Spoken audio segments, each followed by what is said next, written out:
Thank you for joining us today for our quinoa, mango, and black bean salad nutrition demo.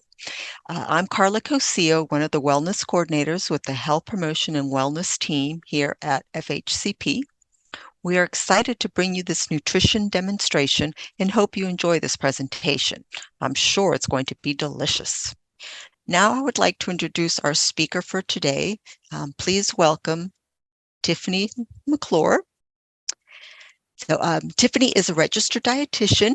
She joined Florida Healthcare Plans in 2018, and she has her bachelor's from Florida State University, and she has 25 years of experience in the nutrition field. So thank you for being with us today, Tiffany. Thank you very much for having me and allowing me to present this recipe. I hope that you all will enjoy the demonstration. So here we go.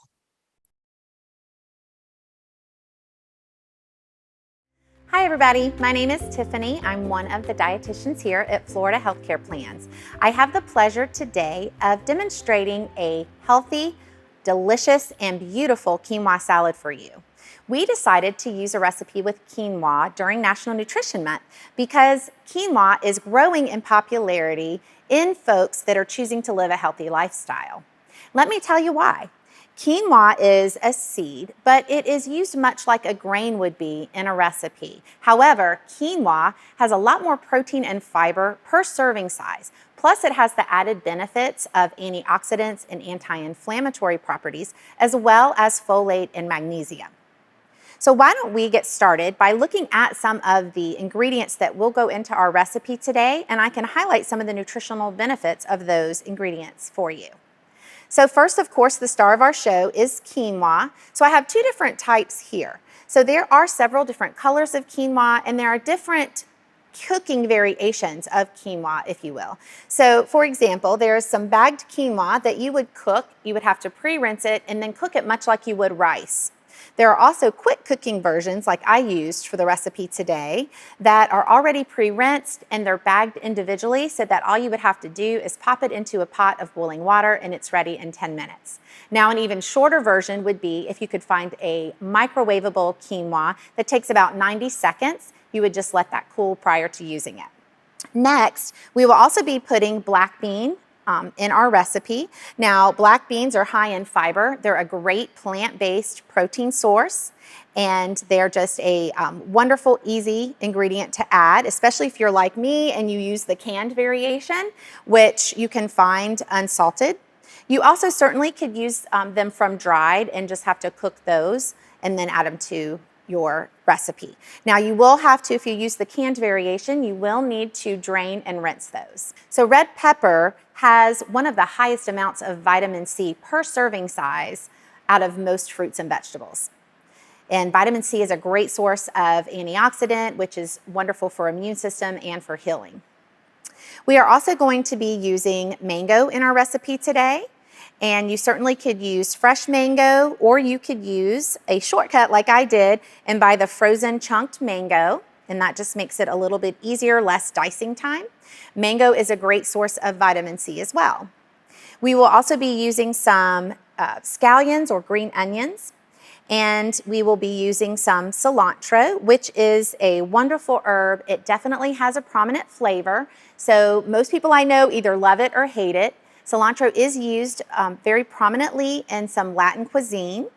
It has a very earthy green flavor. If you do not like cilantro, you certainly could replace it with parsley or leave it out altogether, or even replace it with a little bit of chopped green pepper to get that nice green color that the recipe shows off. We will also be making a dressing from scratch to go on the salad. And for that dressing, we will be using a little bit of sesame oil. If you've never used sesame oil before, it definitely has a nice nutty flavor and a little bit goes a long way. It is used in a lot of Asian cuisine. And then we're going to use also some rice wine vinegar, and rice wine vinegar is also actually used in some Asian cuisine. It's just another type of vinegar. Very low calorie, and it just adds a nice pungent flavor to the dressing. We will be adding some ginger into our dressing, and it adds a nice aroma and flavor, and ginger is very great for digestion. We will also be putting just a little bit of orange juice into our dressing, and of course a small amount of salt and pepper for flavor. What we'll do next is we'll just go ahead and build this recipe and show you how easily this comes together. So let's start with our star of the show, our quinoa. This is what it looks like once it has been prepared. We're just going to add that right into our bowl. So it calls for about a cup of the quinoa. This bag that I used actually made just a little bit more. It was about 1.25 cups to 1.5 cups, which is absolutely fine. You can really make this recipe your own and it won't mess it up too much just to add a little bit extra quinoa. So this is what it looks like. Next, I like to actually go ahead and build my dressing and put that right on the quinoa so that it absorbs nicely into the quinoa. So let's start that. So we start with the sesame oil, and we're just going to add 2 teaspoons of the sesame oil. And I just find this in my local Publix, Walmart, and even Aldi has sesame oil. So we're going to add 2 teaspoons of that. I like to use a glass measuring cup just because I can whisk it right in there and it makes it nice and easy. So 2 teaspoons of that. Followed by 2 tablespoons of the rice wine vinegar. You can see that ingredient.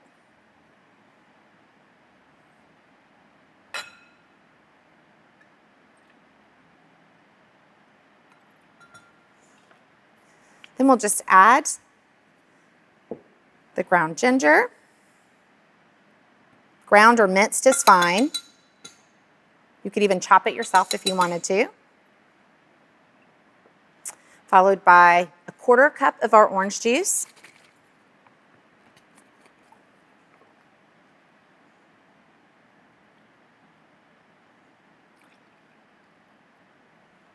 It smells so good already. And then I'll just add 1/8 teaspoon of both the salt and pepper.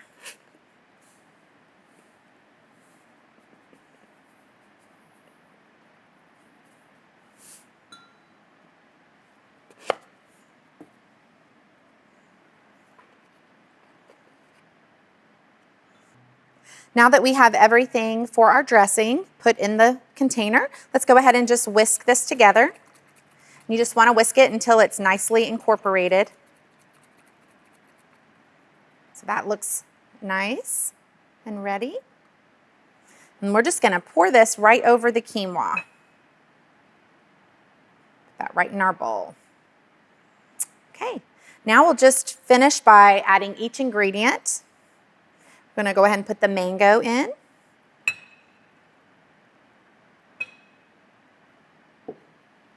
Next, we'll put in those beans.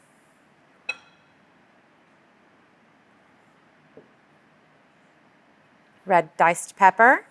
You can already see how the different colors are coming together.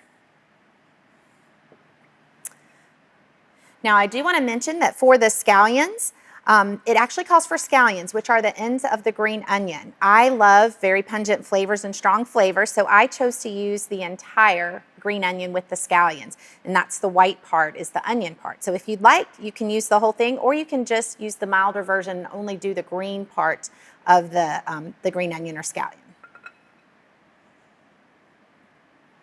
And then lastly, the cilantro.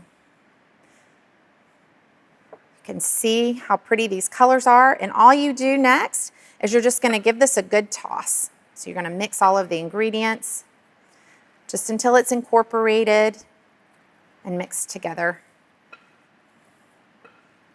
nicely. You can see how these colors are coming together so pretty, and I wish you guys could smell this. I'm getting the sesame as well as the ginger and even some of those scallions. And some sweetness of the mango too. I promise you won't be disappointed if you make this recipe. So you can see how beautifully this salad came together and fairly easily. So one of the things I did want to mention is that once you make this salad, you certainly could eat it as is, but the flavors do develop better if you were to leave it in the refrigerator for about an hour or 2. And this salad will keep covered in the refrigerator for approximately 3 to 4 days. And you could eat on the leftovers as you wish. If you decide that you like this recipe and you want to try it for yourself, please feel free to reach out to us at wellness@fhcp.com to request it. You will get a list of the ingredients, the instructions, and even the nutritional information. Thank you and enjoy!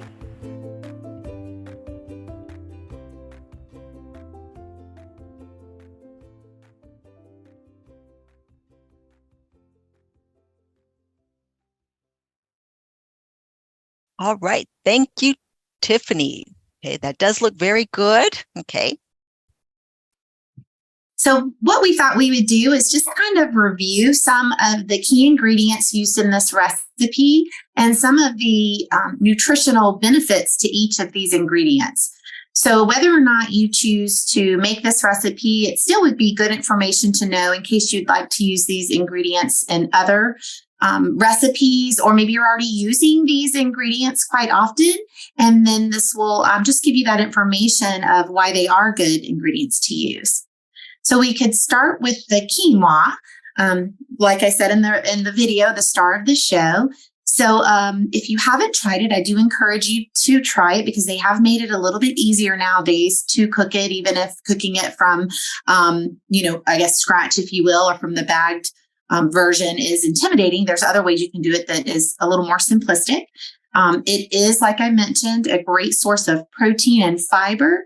It is also going to be high in iron and magnesium, as well as folate. Plus, quinoa contains antioxidants, anti-inflammatory properties, and those flavonoids, which are good for heart health.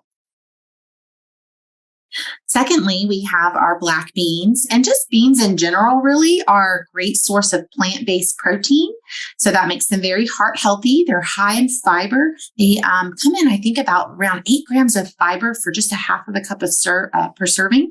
So they're also high in iron. They also are a good source of folate. And I love that they're very economical and they're very versatile. They can be used in lots of different ways. We have our mango next. And so this is the time of year we start getting warm, and mango just sounds so refreshing. You can use it in smoothies. You can use it in a recipe like this one, salads, and even in salsa. It is also a great source of vitamin C, vitamins A and B6 as well, and also in another B vitamin, folate, and also, of course, has some fiber. The red pepper, which I love, use this quite often. It is a very nutrient-dense source of vitamin C. So per serving size, it has a lot more vitamin C compared to other fruits and vegetables. So you're getting a lot of bang for your buck in the vitamin C department. It's also going to be a great source of potassium and fiber. It's very low in calorie. It's very versatile in recipes. In fact, I think you could even just cut some slices of red pepper and have it with some low-fat cheese as a snack, and it's great that way as well. Our ginger, which is very commonly known to be an anti-nausea type of food, I guess, herb. And it's very good for digestion. It promotes good digestion. A lot of folks even use it after meals to help promote good digestion. It is indicated that it possibly may lower cholesterol. It's not proven, but there is some suggested studies saying that it can lower cholesterol. And it also contains certain constituents that fight cancer. So that's a great benefit to the ginger as well. So I hope that you will consider using these ingredients or making this recipe even making this recipe your own. The first time we did this demonstration, someone mentioned even swapping out the fruit for pineapple. And so I encourage folks, hey, make it your own. If you don't like black beans, put in some chickpeas. So it's a very flexible and forgiving recipe, if you will. So I hope you will consider using the quinoa and even some of these other ingredients, and enjoy.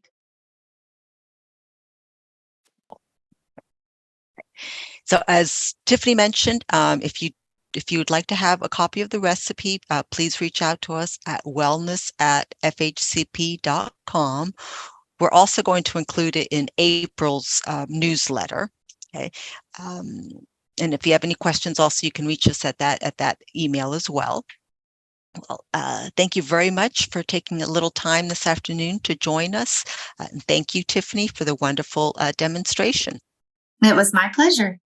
Have a wonderful afternoon, everybody.